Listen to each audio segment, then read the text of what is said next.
vem da disciplina falando. Ele veio falar para ele.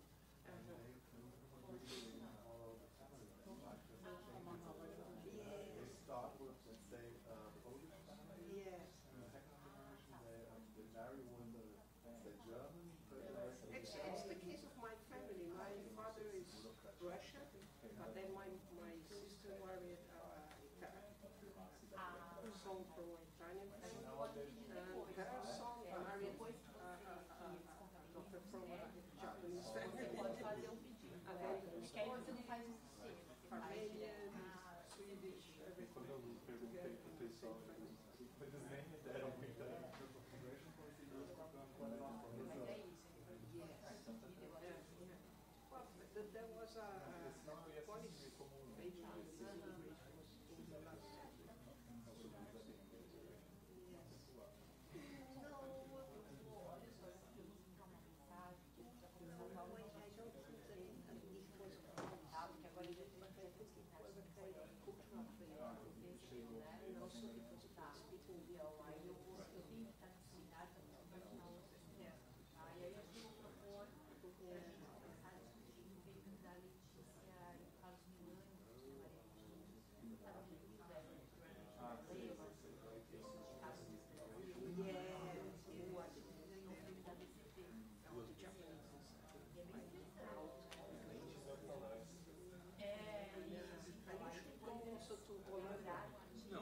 Porque agora ele was a kind of cultural thing, and also because it was between the counterpart of the city. And they still speak Dutch there. One of the biggest centers for flowers in Latin America. They have all the dredging system for commercializing the flowers. It's interesting.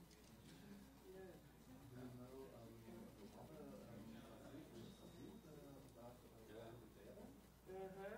He's talking about Dutch here in Brazil. Yes. What's going on? Story to my Dutch enemies because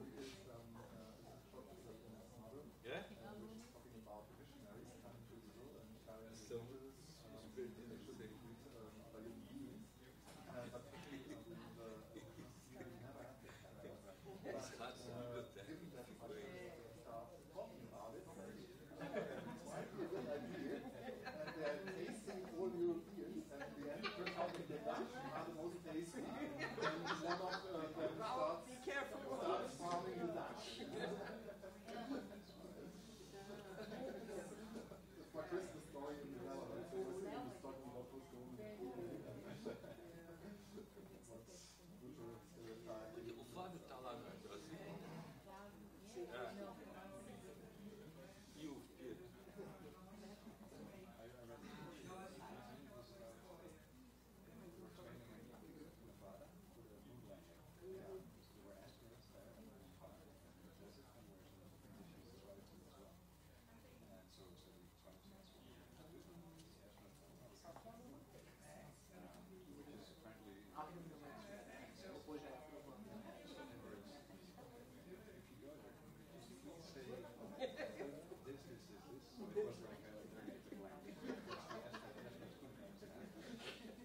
And they couldn't figure it out, but then they found out Não, mas é bom que qualquer coisa abre um precedente que você pode aproveitar. and they said, do not trust these white people, they will take your land.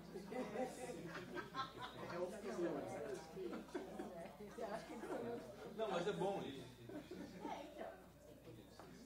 It's something we say as a welcoming or something. Seria ruim se eles estivessem cortando tudo, porque aí se eles estão aprovando, você fala, bom, é melhor isso do que o contrário. Claro. Não, não precisa muito.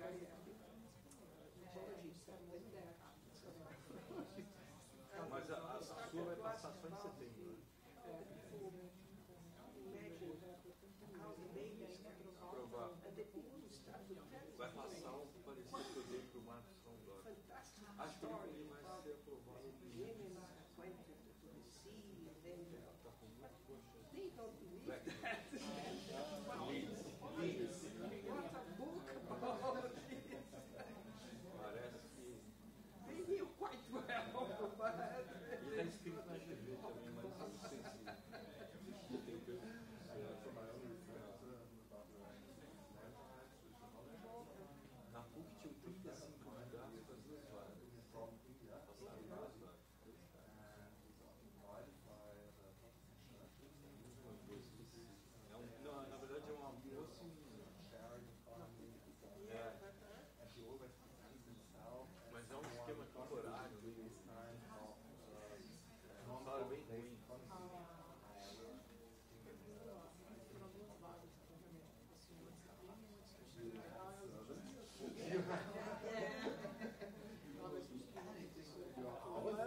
ficou feliz com essa sociologia in India. A festa faz 5 meses. President of sociology invited. Já foi, já voltou, já foi para não sei o quê. His house. And he was a quite leftist guy, very angry.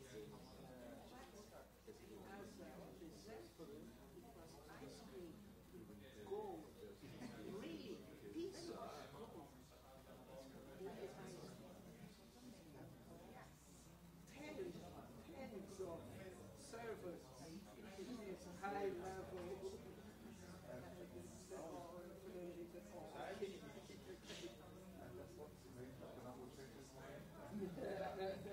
Eu acho. Bom, mas técnico.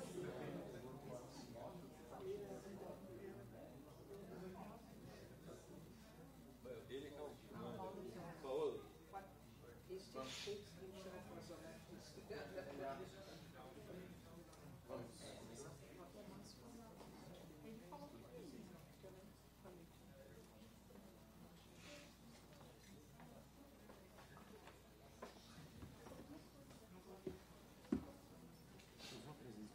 Ok. Eu puxei da internet tua pode ser? Sim, sim, sim. Atualizado. Sim, sim. Mais ou menos.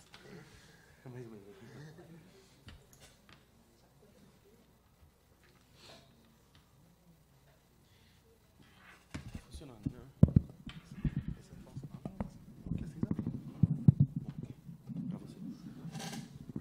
Boa tarde a todos. Vamos iniciar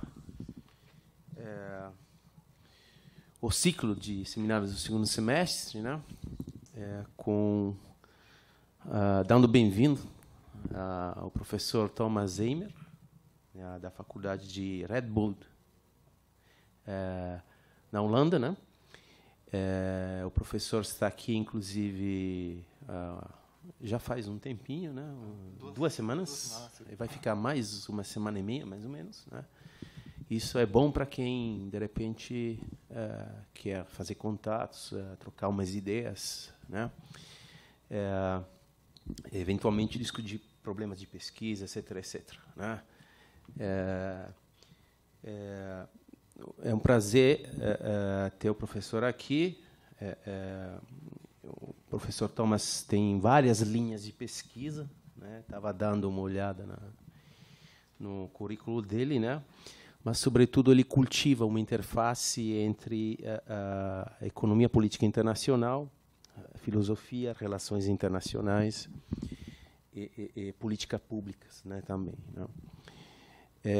Achei interessante a propaganda que ele fez no próprio site, né, quando ele conclui. Para mim é interessante uma novidade, né? Ele diz o seguinte: in theoretical terms, I would describe myself as a latitudinarian. Para mim é novidade isso. O que é isso? Né? É interessante, nesse sentido, termos uma perspectiva diferente, né? Estamos aqui para aprender algo novo, né? Então, prazer tê-lo aqui, né? A gente depois abre para a discussão, né? Com certeza teremos a debater muita coisa. Obrigado. Muito obrigado. Muito obrigado pelo convite. Eu vou dar a aula em inglês, mas se você tem perguntas, você pode perguntar em português e eu vou tentar responder em português. Mas falo um pouco como índio às vezes. Ok. What I will talk about is a topic which is indeed related to my research. My research is generally about property rights, and when you talk about property rights, you automatically end up in questions which are related to international political economy, but also to the question in how far the state interferes with economic processes. And that's why I decided for the topic of this evening to talk about state-market relationships with a particular focus on emerging economies. And I would like to start with a short introduction to the topic. And after that, I would briefly address the varieties of capitalism literature. And I would argue that this literature is not very well suited to make us understand what's going on in emerging countries at the moment. And that's why I will present 3 different ideal types of state-market relationships, which can be found in different sectors of the economies of China, India, and Brazil. And after that, I will briefly talk about the dynamics which may lead to certain state-market relationships. Whenever you have a certain question, please feel free to interrupt me.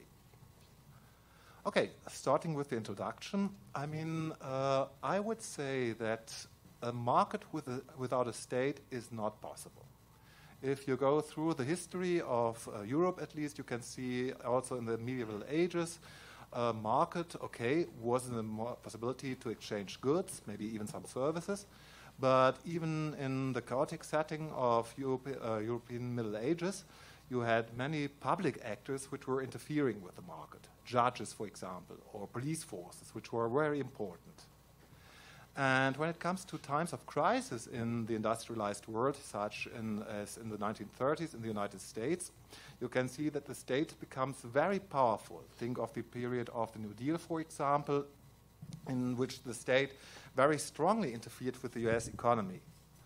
And even in, let's say, more recent fields, such as Bitcoin regulations, you can see that even this market is very strongly regulated, or at least the state attempts to get a grip on what is happening there. So a market without a state is not possible. And very shortly after the heydays of neoliberalism in the 1990s, even the former director of the World Bank, Stiglitz, admitted, okay, we need the state. The state may have a different role, but in each case, we need the state.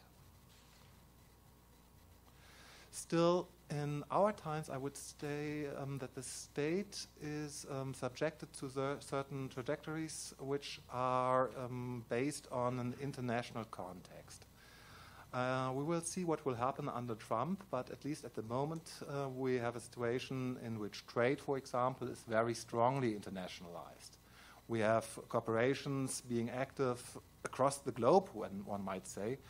We have regulations which are adopted simultaneously in many countries of the world. We have many international regimes, agreements, structures which compel, one might say, certain countries to interact with each other in a certain way. So even if the state is important, the state is subjected to these global pressures, not only from above by international organizations, but also from the side via transnational corporations and sometimes even through civil society actors. And I would say there's something else which has to be taken into account, especially when talking about the countries of the global south. The structure of the global market is still essentially shaped by the world order which had been established after the Second World War. And this was the year of decolonization. So I think it is fair to say that the structure of the global market is still shaped by the colonial powers of that time.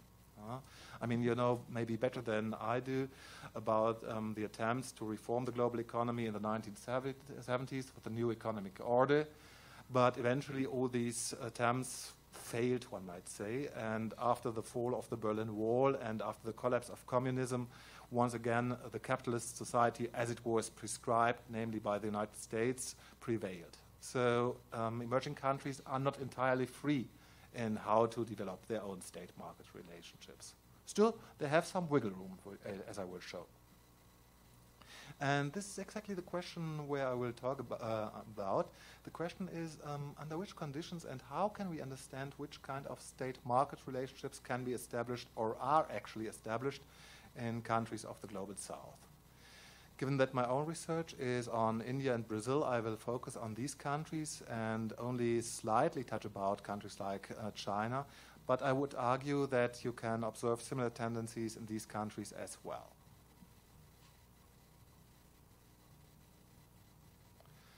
Okay, when we are talking about state-market relationships, I think the first literature we would have to take into account is the literature on varieties of capitalism. I'm not sure whether this literature is discussed here in the Brazilian context. In Europe, at least, it is quite famous. It has developed mainly by economists, by institutional economists, Hall and Soskitz in the 1980s, 1990s.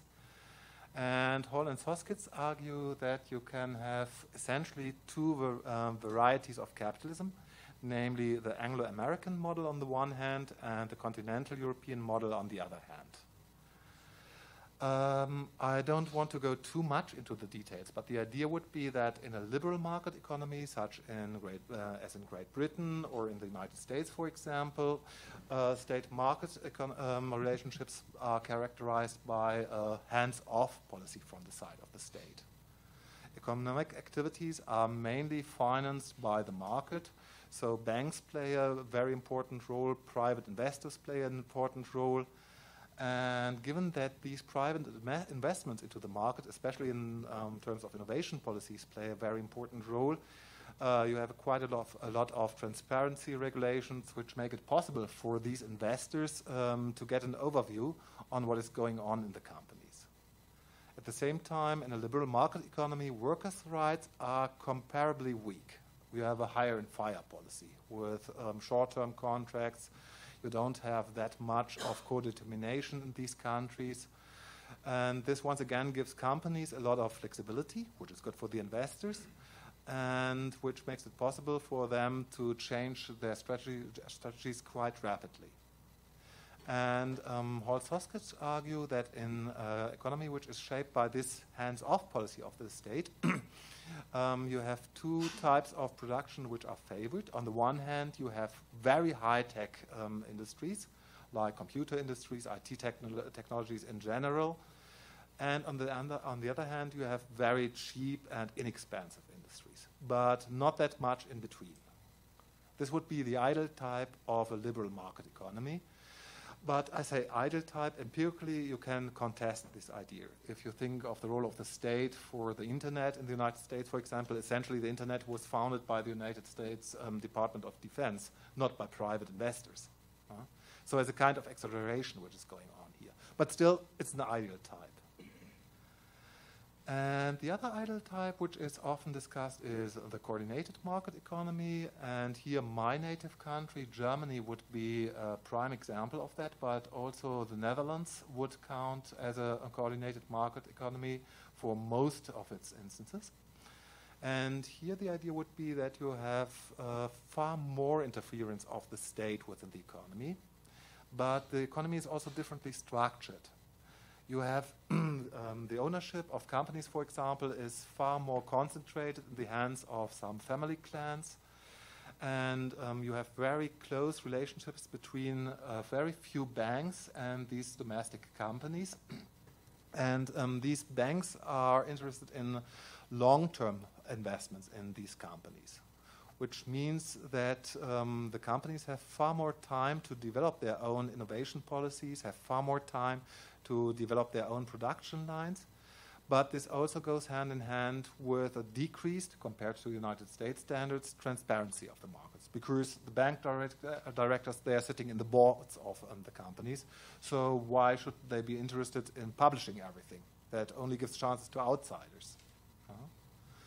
And at the same time, the continental European coordinated market economy is also characterized by very strong powers of the trade unions.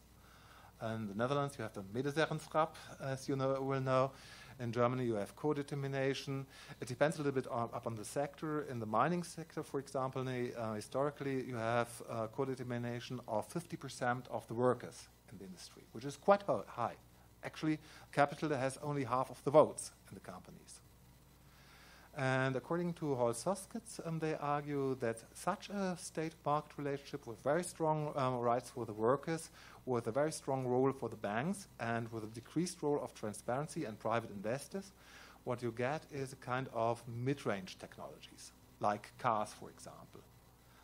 It is not possible to have these kind of very top-notch high-tech industries, such as in the United States, because the lack of financial investments.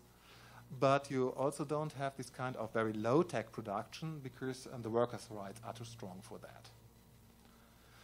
Once again, this is an ideal type, and to a certain extent, it underestimates. Well, one might really talk about corruption, which is also endemic.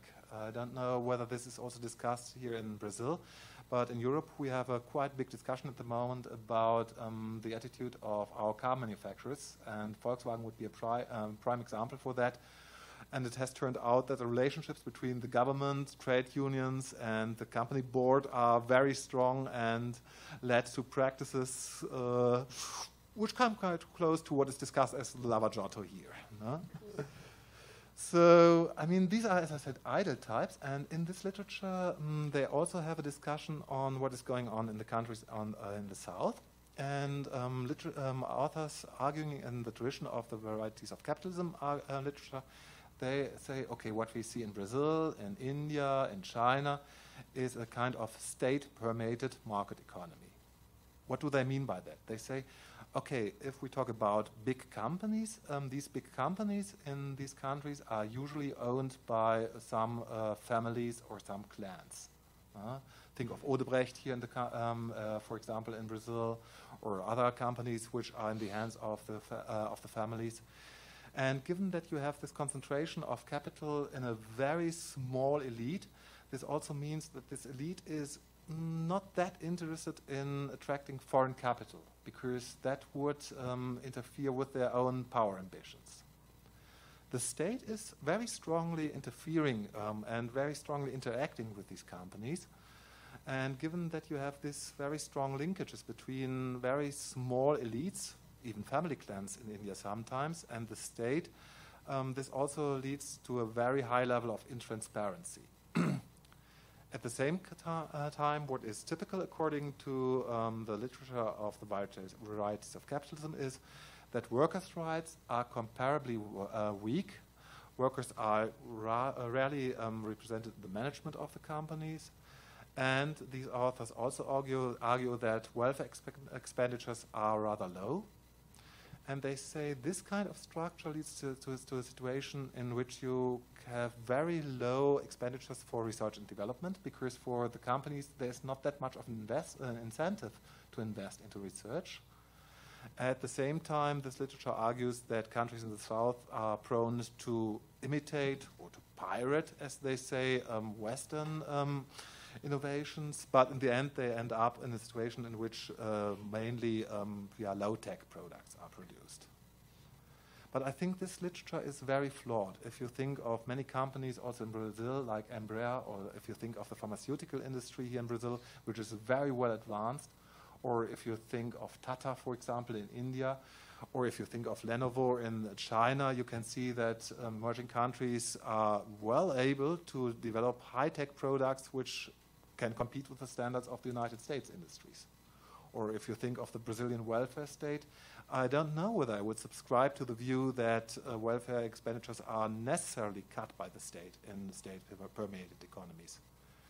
So I think the VOC, the Varieties of Capitalism literature, exaggerates certain characteristics which can be found, but they are not necessarily typical for all economies in the global south. And I think there's another weakness in the literature. They try to get a picture which is sector-wide. They try to make a very broad picture, including all industries of the countries. And I would say what is important is that we take into account that state-market relationships may differ significantly across different sectors of the industry. At the same time, the literature of Varieties of Capitalism, given its origins in the economics, they tend to underestimate the role of the state, as I have shown at the example of the United States. And for a long time, they also ignored the global structure of the economy. So I think, and that would be my conclusion of this part of this lecture, that this literature has very serious flaws, which explains why, in my view, it is not able to explain state-market relationships in the global south. And as I said, instead, I would argue that we should make use of other literatures in order to develop ideal types in order to explain what is going on. And I would like to start with the neurodevelopmental state. And the Neurodevelopmental state, the academic literature had been developed quite early in the 1970s, 1980s. Mainly, or the inventor, so to say, was Chalmers Johnson, who was very interested in understanding the very quick development, economic development of Japan after the Second World War. Japan was more or less completely destroyed during the Second World War, and already in the 1980s, Japan was able to compete with the United States in many industrial sectors, and Chalmers Johnson wanted to explain why this was possible. And Chalmers Johnson argued, okay, what we can see in Japan and in other countries of the global south is indeed a very strong role of the state interfering with the economy. And in order to do so, what the state needs, and that would be one of the first imperatives here, is the state really needs an elite bureaucracy.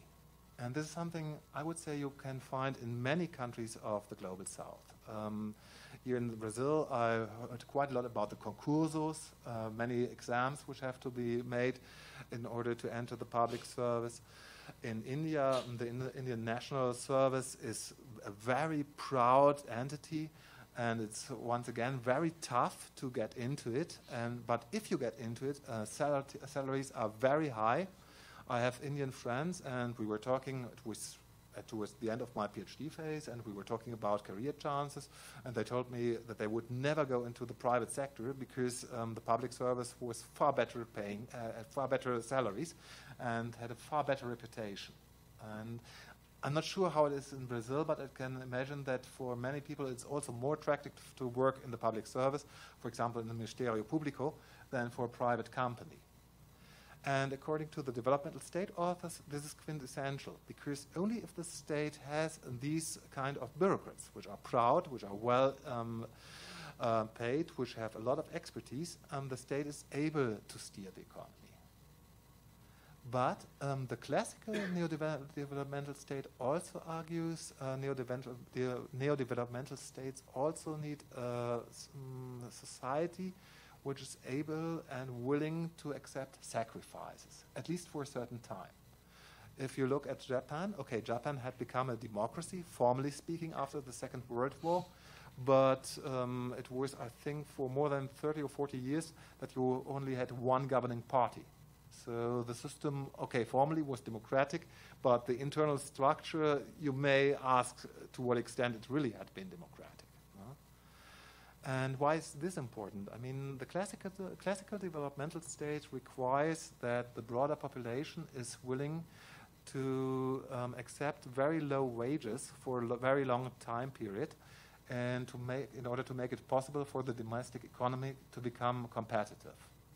And in order to increase the broader public's willingness to do so, you need authoritarian or sometimes even proto-fascist structures. Well, that wouldn't be the case for Japan, but if you think of South Korea, for example, the regime was very autocratic for a very long time.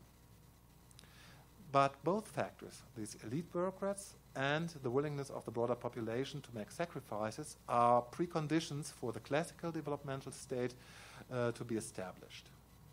But these are only preconditions. A second step would be that you would also need very effective decision-making structures within the state. Only if the state is able to really direct the course of the economy, if it's able to make very quickly decisions if needed, then you can expect the state to be able to react to the changes of the global market structure.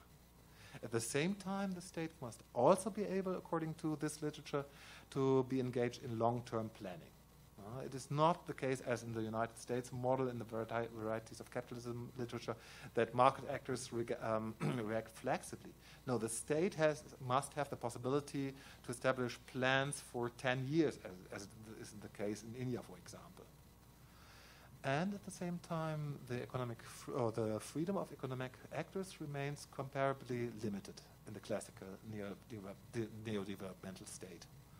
Economic actors, okay, we have formally speaking a market economy, but they remain subjected to the authority of the state. The state gives a lot of regulations. Sometimes it directly interferes.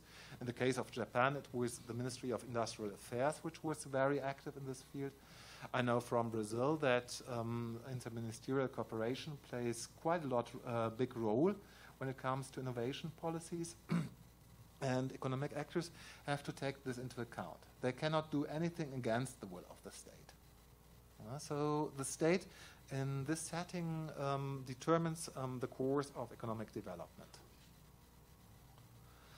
I already mentioned South Korea as another example in which the developmental state structure can be found. And South Korea is a very interesting example because the economic development of South Korea was completely at odds with the recommendations of the World Bank. South Korea doesn't have any resources in terms of steel or coal or something like that. Still, South Korea decided to invest into heavy industries.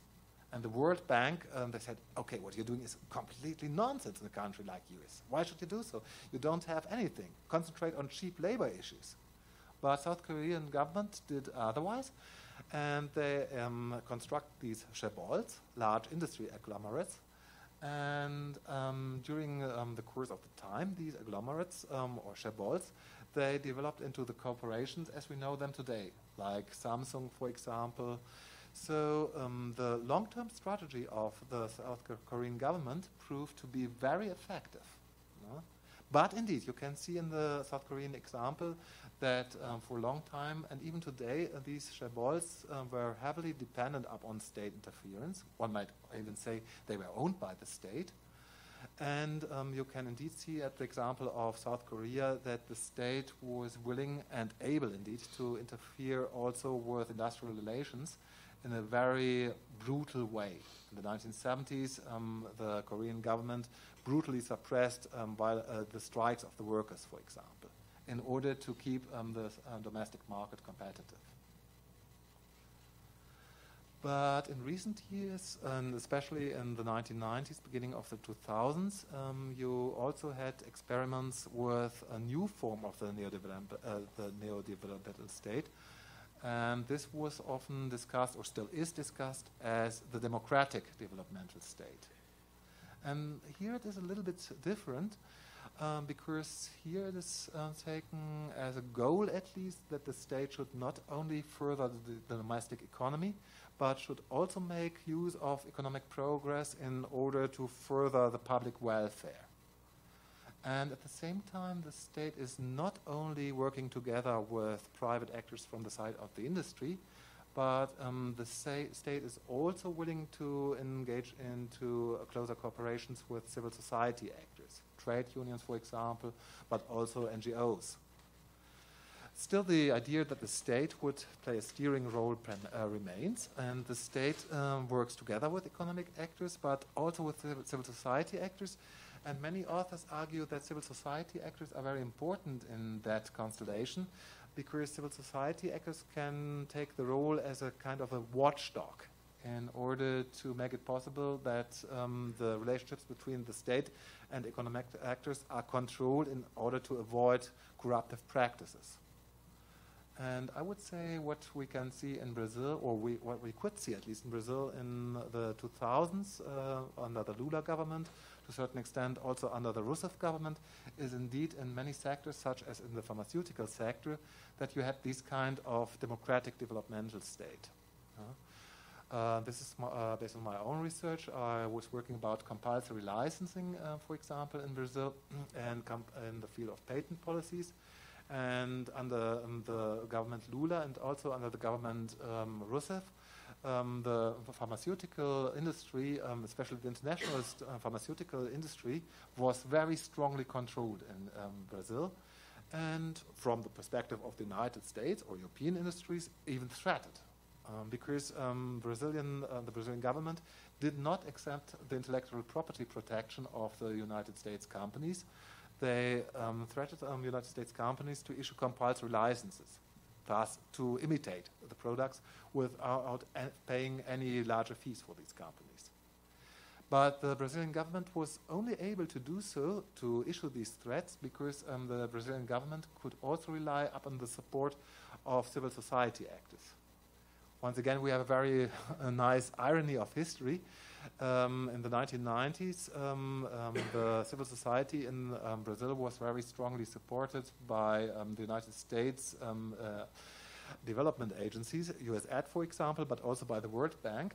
And the World Bank and USAID wanted civil society actors here in Brazil to focus on delivering cheap medicines to the broader population. But as a matter of fact, what these civil society actors did, they used the money they got from the World Bank in order to lobby their own government, in order to threaten United States companies. And this worked very effective in that time. And beyond being able to provide costless medicines, at least in the field of HIV/AIDS medicines to the Brazilian population, this policy also made it possible for the Brazilian industry to take a very strong step forward. So Brazilian pharmaceutical industry was able to make use of the innovations based in the United States or in Europe in order to develop their own industries. Fiocruz, for example, is very famous for its own medicines. But at the same time, such a policy cannot, according to the democratic developmental state theory, only be developed on the domestic level itself. The Brazilian state already in the 1990s, 2000s, was very strongly involved with global regulations. Brazil has signed the World Trade Agreements, for example, the TRIPS intellectual property agreement. But still, the Brazilian state and other democratic developmental states, what they are trying to do is they try to interfere with the global economy in a very strategic way. I can remember a couple of years ago, I had an interview with the ambassador of Brazil from in Geneva. And he was very strongly observing what was going on in the European Parliament. He had very strong contacts with Doctors Without Borders and other civil society actors in Europe, because he told me, okay, I cannot directly go to the European Parliament and lobby for the Brazilian position, but what I can do is I can finance civil society actors in Europe, and they can lobby parliamentarians in the European Parliament in order to make the European Parliament more open to the demands which are issued by Brazil. So it was a very clever tactical move, and we had a very long discussion, I think over 4 hours, in which he explained me what he would do at the next day in a conference allying with India and other emerging countries in order to put pressure on the United States. And this is only one example. In another field I was working on, indigenous knowledge, the Brazilian Itamaraty worked very closely together with other ministries in order to develop a certain policy vis-à-vis the Convention on Biodiversity, which very strongly supported the interests of Brazil in this field. So a neo-developmental state can only work, I would say, if this kind of strategic foreign policy is also taking place at the same time. And it relies on a very strong relationship with civil society actors in the industrialized countries. To sum up, we have this model both empirically and analytically of the neo-developmental state in the countries of the global south. And if we try to weigh the advantages and disadvantages, we can see indeed that in many sectors, such as the pharmaceutical sector in Brazil, but also in the aviation sector, Eimer would be another example, you can see that this neo-developmental state model works quite well in terms of ensuring economic success. At the same time, the model can also help to enhance welfare standards. And what is interesting, this also holds true in non-democratic developmental states, such as China. And the neo-developmental state is also able, and this is interesting, to withstand the pressures of international industries, because it has the support and this very strong alliance between state public actors on the one hand and private actors on the other hand. But of course, there are also negative or aspects or disadvantages which are associated with a neo-developmental state. And I would say one of the major threats of the neo-developmental state is exactly this very strong relationship between the state and private actors, which can end up in very corruptive practices. And I think in the last years, you know more about it than I. The discussion on Petrobras, on Lavagiotto, and so on and so forth shows that if you have these kind of state-market relationships in which the market or corporate actors have very strong ties with the political level, this can also lead to very strange situations. No? And another disadvantage is, I mean, okay, I said we can have these kind of welfare policies attached to a neodevelopmental state, but given that this is very strongly connected to the input of civil society actors, the trajectory or the course of the welfare state is very strongly decided, or at least co-determined by certain civil society actors which are comparably more powerful. To come back to the example of HIV medicines here in Brazil, okay, we had this very strong civil society movement, but this was only possible because this movement was supported by their colleagues in the United States, namely by the gay movement of the United States.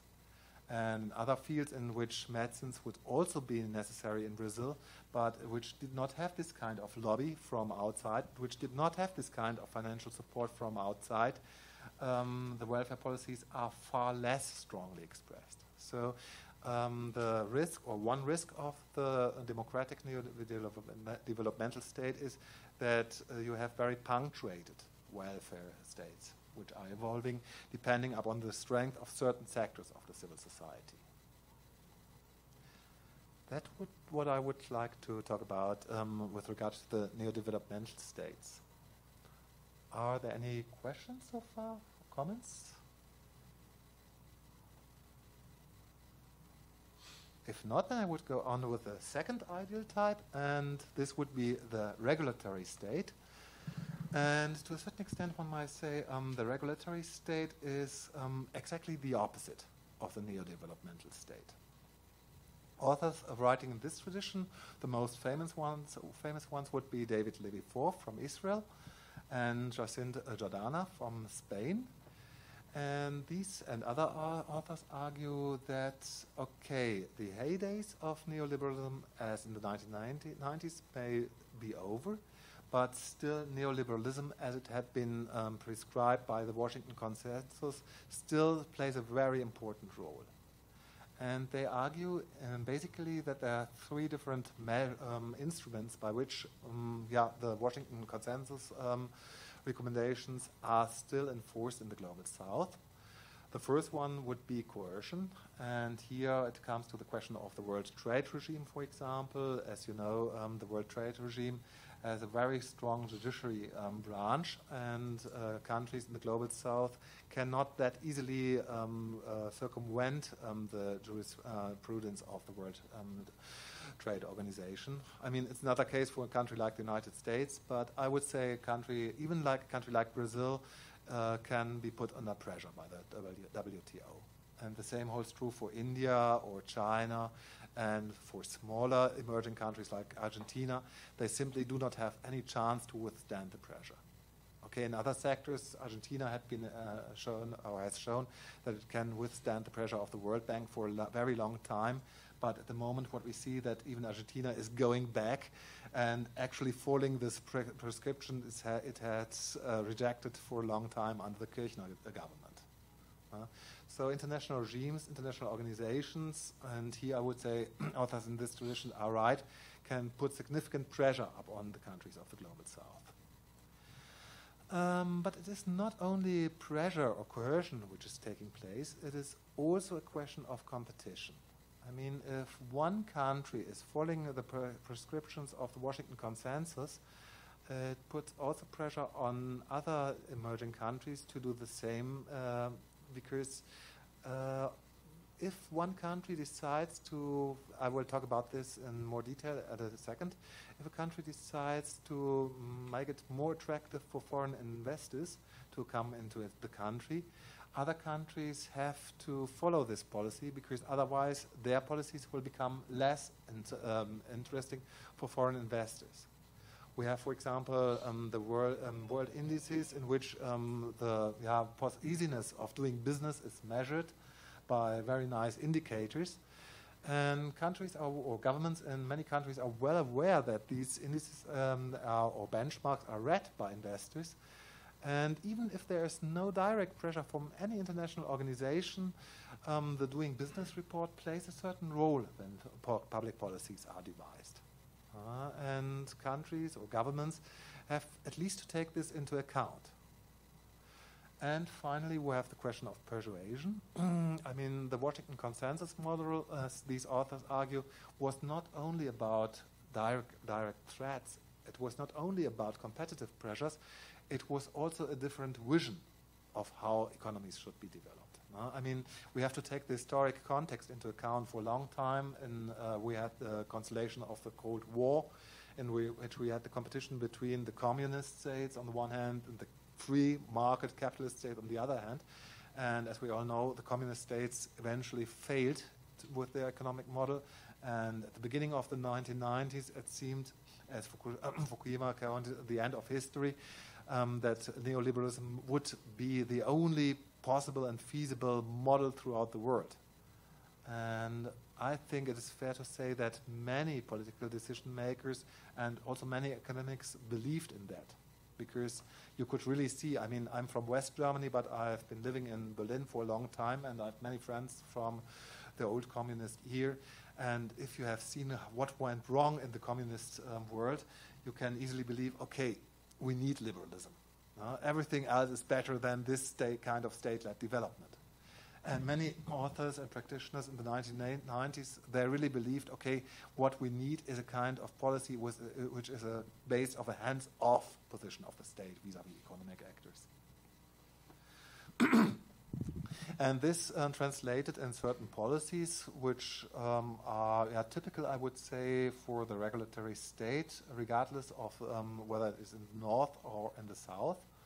First of all, one of the main ideas would be that you would reduce the financial costs for firms. So taxes are reduced and companies get certain advantages. This can go quite far. For example, in the Netherlands, you have the situation in which foreign companies are exempted from paying fees for consultancy firms for 5 years, which makes it attractive for them to come to the Netherlands. Or during the coalition negotiations, we had a very strong influence of Unilever with regard to tax reliefs. And this also holds true for many countries in the global south, which try to make use of tax reliefs in order to attract foreign investments.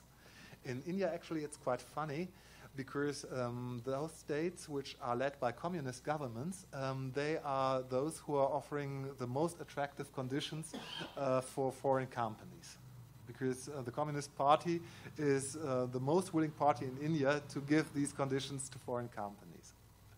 At the same time, in many countries, the financial burdens for companies are also reduced by reducing reducing labor costs, by reducing social security costs, and so on and so forth.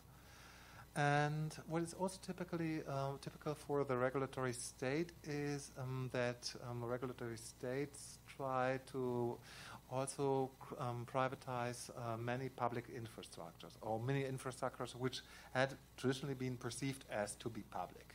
So in the energy sector or telecommunication sector in Brazil, to my knowledge, there had been quite an extensive privatization wave during the 1990s, 2000s. And in other countries like India, you also have this kind of tendencies in the education sector, in communication policy sectors as well. And where it is not possible to completely privatize the market, still what the regulatory state is trying to do, the regulatory state is trying to establish quasi-markets. So you still have public entities, but these public entities are increasingly put under competitive pressures with each other. I know it best from the country in which I'm working at the moment, at the Netherlands, for example. Universities get their money based on the number of students which finish their studies in a certain year. And universities do not get a fixed share of money per student, but a relative share which is related to their market share in the Netherlands. And by that, universities in the Netherlands are put under pressure to compete with each other. that would be a practical example of from the Netherlands how the regulatory state works. But you can find similar tendencies also in the countries of the Global South, as I will show in a moment. In terms of financial policies, the regulatory state got a very strong boost by financial regulations, which were going on since the 1990s. Already in the 1970s, after the collapse of the Bretton Woods systems, the financial markets was more or less liberalized, but these tendencies became even stronger in the 2000s. And for a long time, the IMF, International Monetary Fund, and the World Bank, they also tried to steer countries in the direction of free-floating currencies by prohibiting capital controls, for example. And at the same time, the regulatory state also tries to cut welfare expenditures. It tries to, as a whole, to decrease everything which might be related to public spending. And what you can see in the regulatory state as an ideal type is indeed a kind of hands-off policy in many aspects. The state, on the one hand, gives quite a lot of room to independent regulatory agencies. This is something which, to my knowledge, also has happened here in Brazil when it comes to the telecommunications sector, in which these independent agencies have become comparably strong and can make decisions in which the government does not interfere directly anymore. In other countries like India, this is even stronger. And by that, the state guarantees to a certain extent foreign investors that even if the majority of the government or the parliament will change, that these deregulations will be kept stable. And by that, the state makes it attractive for foreign investors to invest their money into the country because they can be sure, okay, this sector will not be renationalized, at least not for the moment. At the same time, the state is also trying, as I said, to attract more and more foreign direct investments in order to attract foreign companies to come to the country and to invest into research and development policies. And in doing so, the state is also engaging into more and more regulatory networks on the international level. So state bureaucrats are still present, yes, but the decision-making increasingly doesn't take place anymore within the country itself, but regulators from the ministries, they negotiate with regulators from other countries in certain networks, and they try to harmonize regulations throughout the world. And within these regulatory networks, they develop their own philosophies, their own convictions, which do not have that much to do with the domestic context anymore. So, to a certain extent, the state indeed is hollowed out in the tradition of the regulatory state, because regulators from the ministries become detached from the context situation on the ground. And especially when it comes to welfare policies, there is a fourth hands-off movement which can be seen in the regulatory state ideal type, because in the regulatory state type of welfare policies, the state doesn't directly provide welfare anymore, but more and more works together with private actors. So we have private corporations, but also we have the civil society actors, which become very strongly involved when it comes to providing healthcare services to the poor, for example, or when it comes to questions of providing basic education services. This is often framed as an empowerment of civil society. In the Netherlands, they are talking about a situation in which Dutch citizens should be re-empowered to get a say, but actually what is taking place there is that the state withdraws from certain activities. So in the regulatory state ideal type, we indeed get this kind of hands-off policy. And to make this even more concrete, a very typical example of the regulatory state as an ideal type would be pharmaceutical policy in India. Because pharmaceutical policy in India is very strongly deregulated. You still have public research institutions, but increasingly research is done by private companies, such as Cipla. And these private companies, they very strongly cooperate and work together with international pharmaceutical companies, be it from the United States or Europe. And their cooperation is facilitated by the hands-off policies of the state. This is a very nasty aspect of the Indian pharmaceutical policy, that you have very lax regulations for pharmaceutical trials. There are more than 2,000 to 3,000 people dying in India each year because the state doesn't control medical trials and the companies can do whatever they want. At the same time, the state, the Indian state, has significantly decreased price controls for medicines. And what is interesting when it comes to intellectual property rights, the Indian state still interferes to a certain extent in order to make it possible to get a certain leverage for its domestic companies. But as a general trend, the state is furthering intellectual property rights in order to make it possible for the companies to reap the benefits from research and development policies. And sometimes, whenever this is possible, the state very strongly encourages that its domestic firms cooperate not only with transnational firms, but also with civil society actors from abroad. For example, Cipla, this would be the example here, works very strongly together with the Global Fund to fight AIDS, which is very strongly funded by the Bill Gates Foundation. And Cipla is willing and indeed provides very cheap medicines, HIV medicines, to African countries. And it can do so because it cooperates with civil society actors and pharmaceutical companies from the West.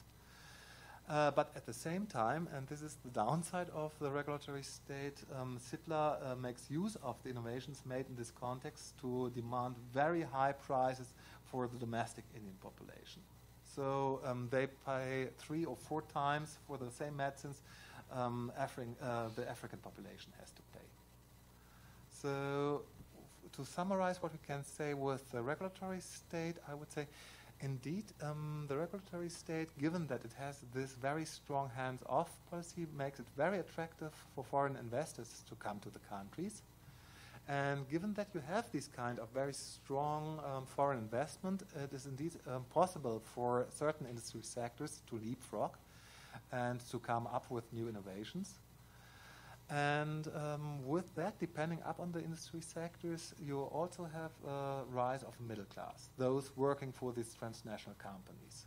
Another example from India would be the IT sector, in which you have many programmers working for Infosys and other companies, and they can get quite wealthy compared to the living standards of India. Still, you don't have a very strong welfare policy as such in a regulatory ideal state. The very big disadvantage of a regulatory state would be, in my view, the lack of cohesiveness in policy making. Why so? I mean, if you have this strong role of regulatory networks, these domestic regulators working together with their colleagues from abroad and getting more and more detached from the domestic situation, they develop policies which are maybe appropriate for their own policy sector, but which are not anymore connected to other sectors of the domestic economy. So you get kind of policy islands, which may be very unproductive. And at the same time, another risk, I would say, of the regulatory state as an ideal type would be that the state becomes more and more, or loses more of its power vis-à-vis transnational actors. Obviously, if you depend upon foreign investments, you have to make many concessions to foreign investors, but it goes deeper than that. Because if the state apparatus doesn't have the expertise anymore to develop its own policy, it also doesn't have the knowledge anymore in order to devise policies which would be appropriate for the country itself. Remember when I was talking about the neurodevelopmental state, I said one of the preconditions is that you have this kind of barrier bureaucracy. If this doesn't exist anymore, and if it isn't attractive anymore for foreign for domestic public servants to work for the government, and if they change to the private sector, then the government will lose its own competencies to devise policies. And you can see this, especially in the Indian context, in many ministries in which public officials, they don't have a clue anymore about what is going on. And last risk, I would say, which is very strongly associated with the regulatory state, is that the living standards, especially of the poor, are declining. I mean, okay, we have favelas here in Brazil. Okay, we have very poor people, landless people in China. But compared to the slums in India, I would say someone living in the favela is a king. You cannot imagine the degree of poverty you can see in India, especially in the rural countryside.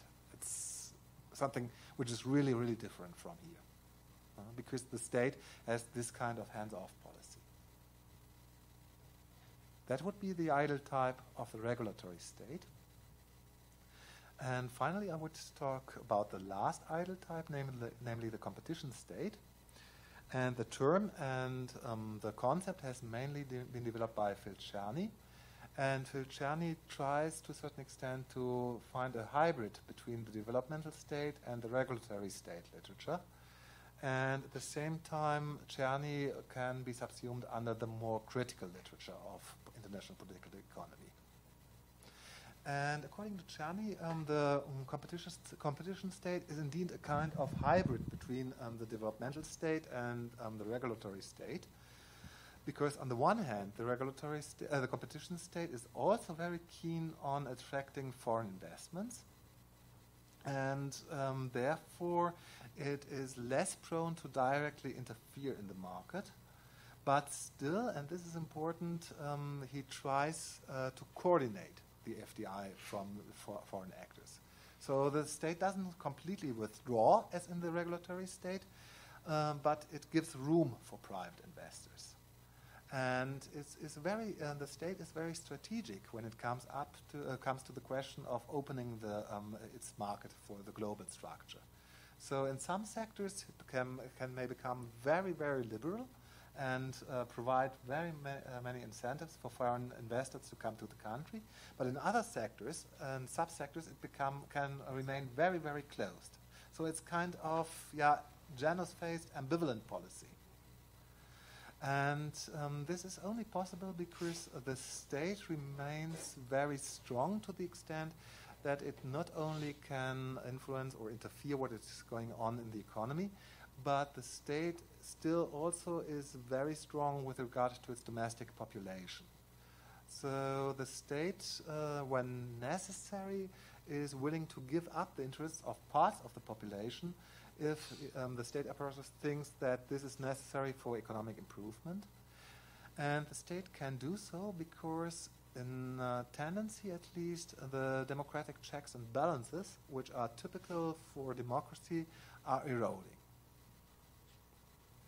The state still tries to behave strategically on the global level and tries to devise its own foreign policy, but not in the same cohesive way as the developmental state does.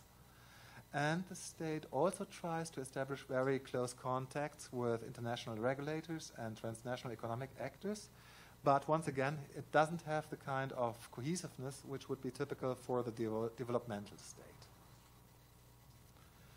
To give a concrete example, I would say here in Brazil what we can see is that in the field of biodiversity policies, the state is increasingly transforming itself into a competition state. For a long time, biodiversity, biological resources, traditional knowledge were very strongly regulated according to the developmental state model in Brazil. But during the last years, Brazil had been very active in international foreign diplomacy in order to create a market for genetic resources. And even today, Brazil is very active in the Convention on Biodiversity, but also in the World Intellectual Property Organization in order to further its own interests. And at the same time, the state is very active in supervising what is going on the national level. The state has created the National Management Council for Genetic Heritage, CGN, which is directly supervised by the ministry. But at the same time, the state also gives a lot of room to companies to invest into this field. And increasingly, the state also gives room to transnational companies. Still, what is important, the state is not as free as in the regulatory state model. Transnational firms have to work together with domestic firms. Otherwise, they simply won't get any patents. And here, the informality of the system works in favor of domestic companies, because only domestic companies know the Gitinho, how to work in this system. And therefore, the state still is able to control what is going on. But what is different when compared to the old model, the state nowadays really tries to make use of Brazilian biodiversity in order to further its own economic interests, in order to further its own pharmaceutical industry. And in order to do so with a new biodiversity legislation, it increasingly puts pressure on local communities and indigenous communities. With the old legislation in Brazil, it was completely possible for indigenous communities to reject any cooperation with foreign companies or even domestic companies. The free prior informed consent was one of the major elements of the legislation. And with the new legislation, okay, you still have a formal free prior informed consent for indigenous communities, but it has been significantly weakened. And if one community agrees to work together with a researcher, be it from abroad or be it from Brazil itself, then all other other communities are considered to agree on that. So you put a lot of pressure on the communities, because once one community has got some money, for the others it will not be attractive anymore to withhold their knowledge. And to a certain extent, you can already see that this not only puts pressure when it comes to biodiversity policies, but this pressure can also be seen in other fields. I'm currently preparing a project on land rights, and I will be very curious to see how this kind of competition state model this Brazilian state is adopting at the moment plays out in this field. So to sum up, what we can see with a competition state as an ideal type, the competition state is very well able to integrate itself into the global market. Because sector-wise, it has sufficient expertise to develop a very strategic foreign policy. And this integration into the global market makes it possible for the state to also further technological leapfrogging, especially in certain sectors. But at the same time, the competition state, at least when compared to the Neurodevelopmental state, also is furthering social inequalities, and it also has a certain tendency towards what critical authors might call authoritarian capitalism. These were the three ideal types I was talking about: the neurodevelopmental state, the regulatory state, and the competition state. And I would like to conclude the talk with some ideas on how can we expect that certain ideal types will be developed in practice. And I would say that 4 factors are important for that. First of all, we would have a structural power constellation on the global level. As I said at the beginning, the global economic order is still shaped by the colonial powers of the past. We have the World Trade Agreement Organization, we have the World Bank, we have the IMF, and countries like Brazil, China, India, they have to anticipate that these organizations give certain incentives they cannot avoid. And depending upon the policy field, emerging countries still are subjected to the pressures or to the negotiation power or to the competition pressures of these international regimes and organizations. But at the same time, I think the emergence of a certain ideal type also depends upon domestic power constellations. And here the question is, which kind of domestic power actors have the power to influence political processes? And these pressures or lobbying may be put up by domestic actors alone, but what you can often see is that you have coalitions between transnational actors and domestic actors. This holds true for the civil society with transnational advocacy coalitions, but this also holds true for the corporate sector, in which you have alliances between domestic corporations and transnational corporations, which put government actors under pressure at a certain extent. And depending upon the power constellations, both on the international level and on the domestic level, we can expect certain developments which will lead either to rather a neurodevelopmental state, a regulatory state, or a competition state. And of course, and that this is also important, we also have a certain discourse which is prevailing in certain countries. Before coming to this lecture, we were at the library, and we were talking about the books which were exposed there, and here in Brazil, okay, this is not the mainstream anymore, but you still have a very strong leftist discourse. This wouldn't be found, the books we were finding in the library there would not be found in an Indian library anymore. So domestic discourses indeed play a very important role for how policy is shaped, but of course you also have the internationally prevailing discourse. And here it becomes very interesting, or it will become very interesting to see what is going on with the new Trump government, because here we can see a neo-mercantilist approach which has not been very powerful for a long time in the industrialized world. I'm not sure how which effects it will have in the long time, but maybe this will also change the discourses on the international level. But this is something which will have to be seen. But what I think is, what can be seen is, indeed, we have certain ideal types towards which states in the global south may develop. And I think these can be distinguished between these three ideal types: neurodevelopmental, regulatory, or competition. But we still need far more research about the political dynamics which leads to a certain constellation. And by that, I would like to conclude my talk.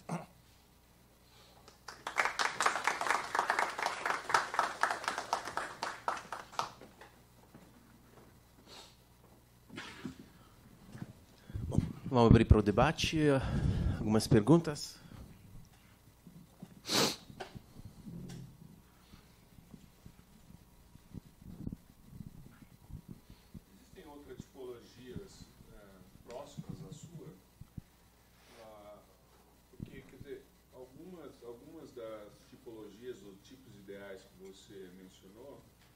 Semelhança, né, na literatura de industrialização.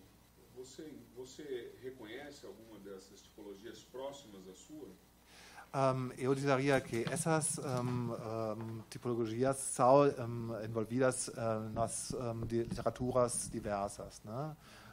Por exemplo, a literatura sobre o estado em desenvolvimento é uma literatura que é muito fortemente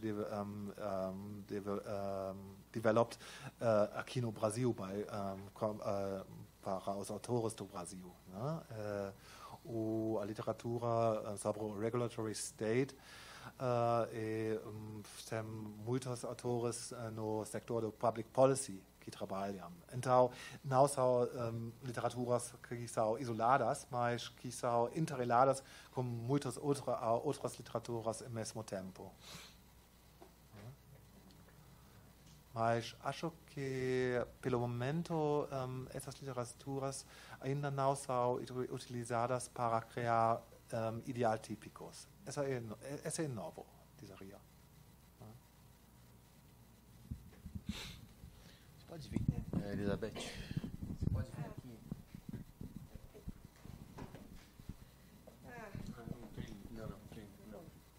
Okay. I would like to ask you about the hierarchical capitalism, that the ideal type that was developed by Schneider, on using the Brazilian experience as one example. Because for me, it's very interesting.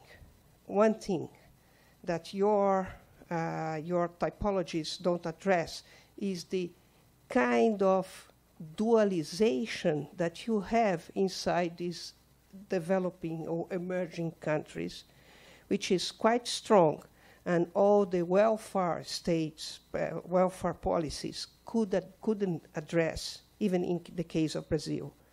This is the first thing. The other thing, in the developmental model. One thing that for me it's quite interesting is that the only countries where this kind of development path worked is the countries where the industry, for instance, Korea, Japan, were really involved with the international market. Because there was a paper from Professor Brissola from Unicamp and Echkovich on comparing the Brazilian and Korea. And one thing that they noted, which was very important, is that in the case of Brazil, this kind of new developmental model created a lot of, let's say, the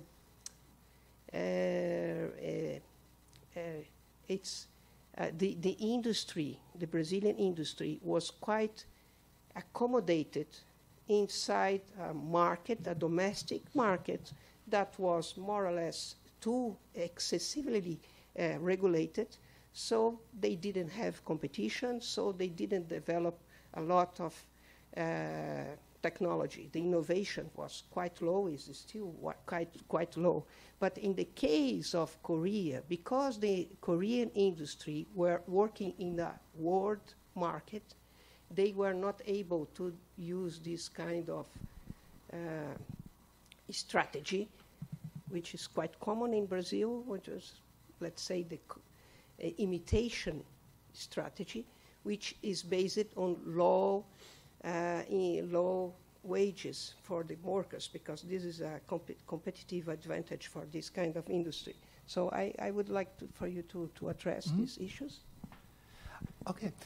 With regards to the first point, I completely agree with Schneider that you have not only a dualism, but you have, I don't know, many different things. That's why I'm criticizing this varieties of capitalism literature. No? You can have, for example, in Brazil, you have certain sectors, like the pharmaceutical sectors, which come close to the ideal type of the developmental state. Other sectors, which are telecommunication sector, which is rather regulatory state model. No?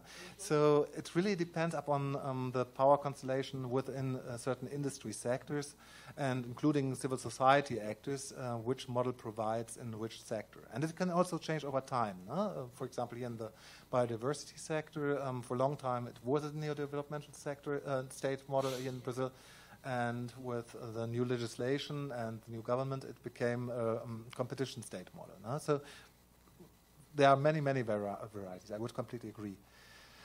With regard to the second point, I would also agree. But I would say it's what makes the neo-developmental state interesting is, okay, you have this cooperation and the strategic cooperation with foreign companies, but still this cooperation is very strongly influenced and sometimes even guided by state authorities. You mentioned South Korea as an example. I mean, even in the last 3-4 years, there were new discussions or negotiations about a free trade agreement between South Korea and Europe, and you could very strongly see how the South Korean government was very eager to devise intellectual property regulations which were in favor of its own industries.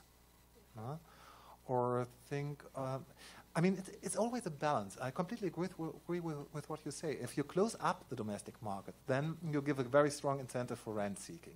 Because why should companies be competitive? I mean, don't look at all the Brazilians going to Miami buying their televisions there. I mean, why should a company become competitive if it is protected by tariffs?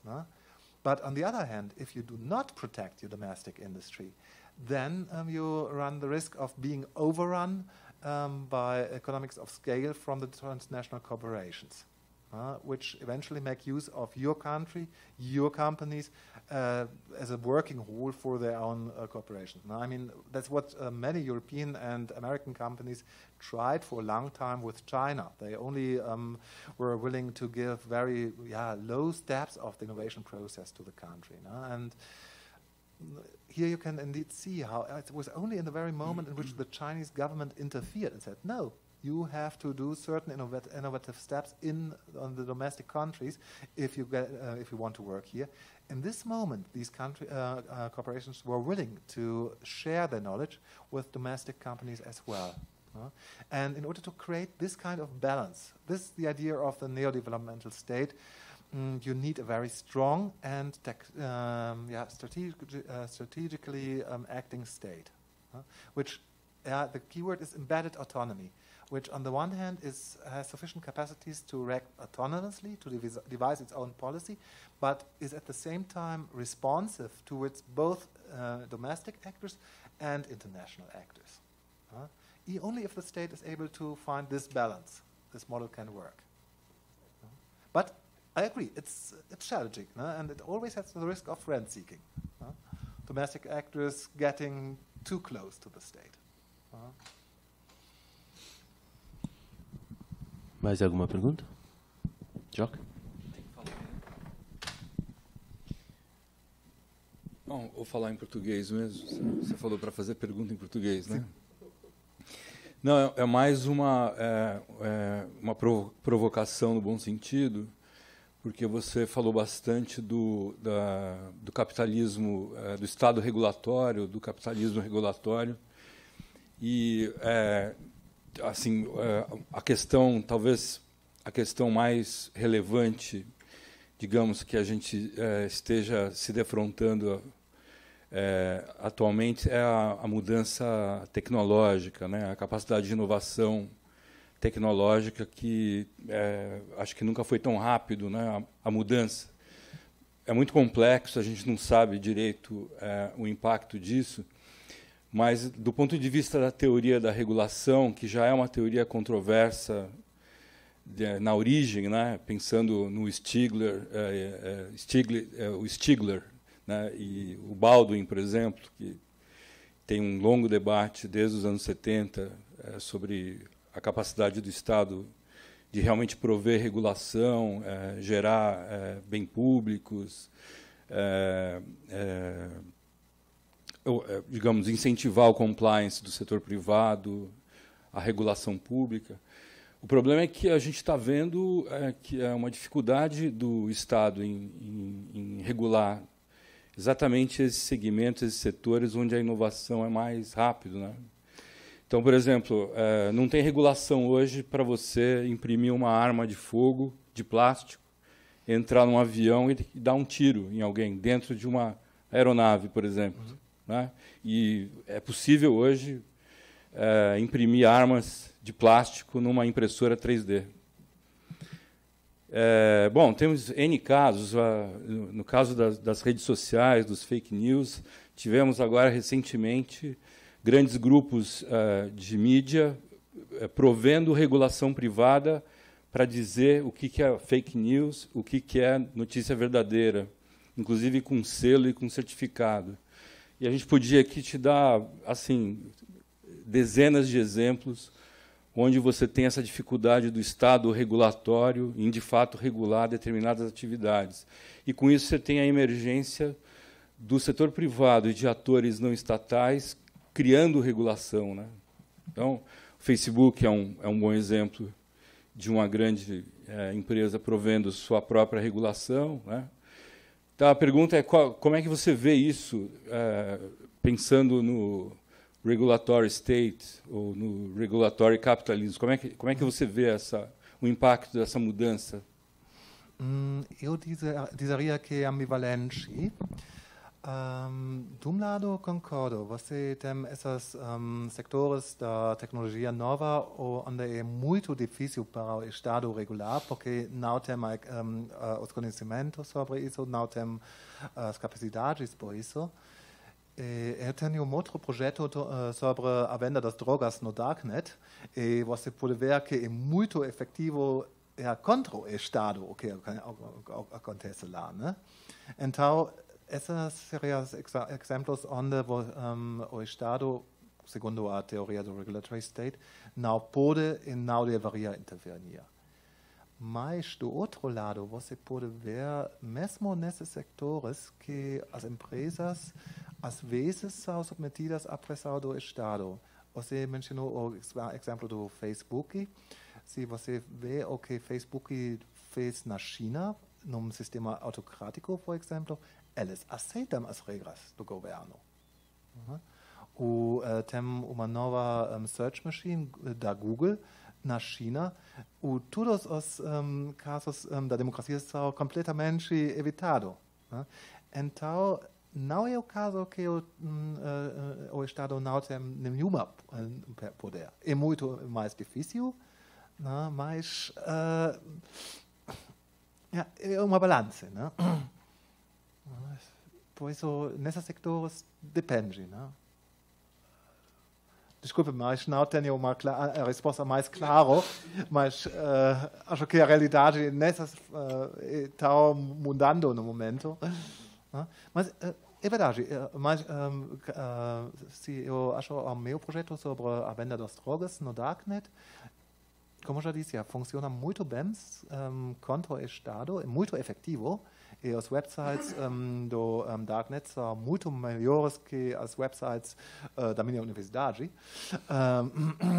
Não, é mais simples, actualmente, navegar neles. Mas você pode ver também, se falamos do valor moral do que acontecendo lá, é muito dubioso. Então, se você tem esse regulatory state, sem intervenção do Estado, ok, mas pode funcionar, mas a pergunta permanece se essa é uma contribuição pelo public good, no fim, né? Bom, mais alguma pergunta? Sem mais perguntas? Ok. Então, agradeço ao Thomas pela palestra.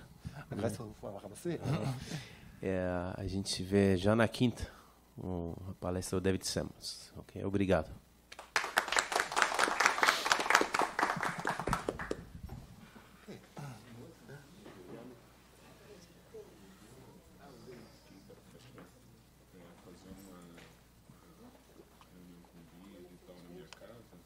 Quinta? Quinta-feira eu vou convidar as pessoas visitantes que estão na Luíne. Se porventura você prefere levar os Samuels lá. Entendi.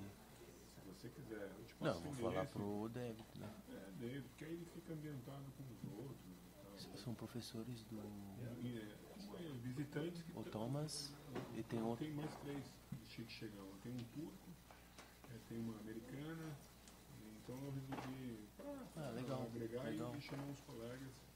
Se me passa, se me manda um e-mail. Para você por e-mail. Tá, ok. Ótimo. Marca o meu número e me manda um WhatsApp. É o 9. Calma aí. Vai. Tchau. Tchau. Ciao. See you. Thank you. Thank you. Ik heb nog een beetje Nederlands gesproken. Precies. É por aí, 11 9. 99494. Mais um 994. Murilo, o último dia dele. Sim. 9949. Esse você não deve marcar um 11, eu acho, né?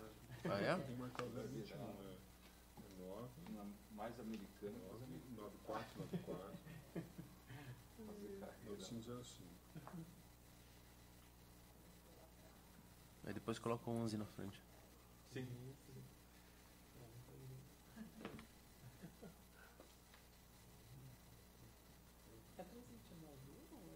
É ao vivo? Não. É ao vivo? O seu de São Paulo? Me manda um WhatsApp. Tá, beleza. Passar o endereço. Ok, a que horas? Depois do seminário? Depois do seminário. A gente vem no seminário e já vai pra lá. A gente vai. Legal. Eu preciso... Se ele quiser. Não, então, se quiser, beleza. Eu vou falar pra ele. Eu tô de rodízio, então preciso esperar as 8. Não, mas Se ele for, de repente dá uma carona. A última que eu vi. para recepcionar os estrangeiros.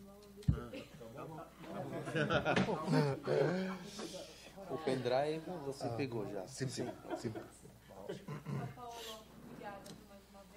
Até amanhã, então. Tá bom. Vai? Lá no IRI, né? No IRI. Tá. Amanhã a gente se encontra no Sueden no fim do dia, depois da aula, para a gente fazer o balanço dos e-mails, tá? Ok, ótimo. Eu já o capítulo de hoje. Quando terminam às 5, 6 horas, eu falo. Tranquilo, eu já o capítulo. Tchau, Paulo. Tchau, até. Valeu. Boa noite. Tchau.